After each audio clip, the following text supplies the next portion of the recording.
শীতকালের একটি কমন সমস্যা পা ফাটা। শীত আসতে আসতেই অনেকেরই পা ফাটতে শুরু করে।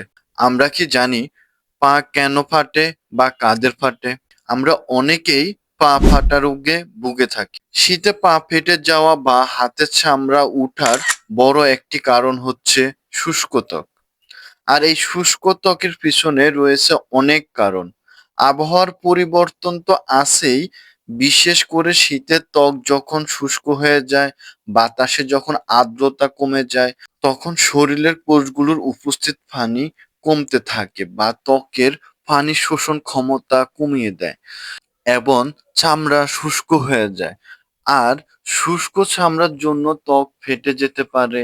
এই যে আর্দ্রতার পরিবর্তনটা হয়, তখন আমাদের ত্বক ময়শ্চারাইজার ধরে রাখতে পারে না। যার ফলে আমাদের পায়ের গোড়ালিতে ফাটল বা ছিট দেখতে পাই এবং অনেক সময় এটি হাতেও হয়ে থাকে ও চুলকানি, লালচে ভাব, ব্যথাও হয়।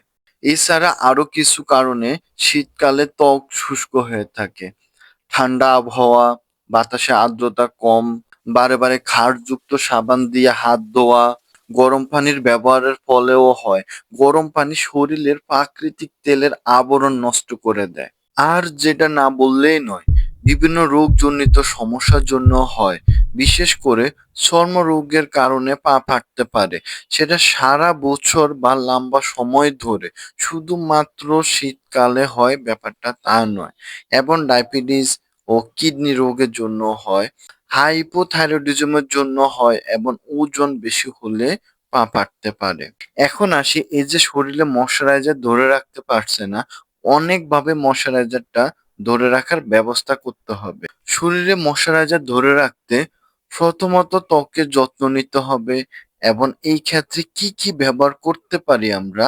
ইনার্ট অয়েল যেগুলো আছে, যেমন glycerine, olive oil, liquid paraffin এবং পেট্রোলিয়াম জেলি ব্যবহার করতে পারি।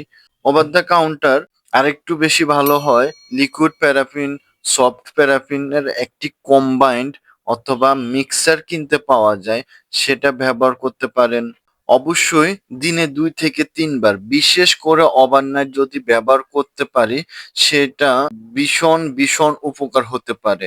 ইনার্ট অয়েলের পাশাপাশি আমরা গরম পানির ব্যবহার কম করব, বিশেষ করে গোসলের সময়। সরাসরি তাপ থেকে দূরে থাকবো, বেশি করে পানি খাবো ও সুষম খাবার খাবো। হাতে বা পায়ের ফাটা স্থানে অ্যালোভেরা, নারকেল তেল বা মধু ব্যবহার করতে পারেন। লিপ বাম ব্যবহার করতে পারেন ঠোঁটে। শীতকালে ত্বকের যত্ন নেওয়া খুবই জরুরি। শীতে পা ফাটা রোধের পরামর্শগুলো অনুসরণ করতে পারেন। আর যদি আপনার ত্বকের সমস্যা বেশি হয়ে থাকে, সেই ক্ষেত্রে আপনি ত্বক বিশেষজ্ঞের শরণাপন্ন হতে পারেন।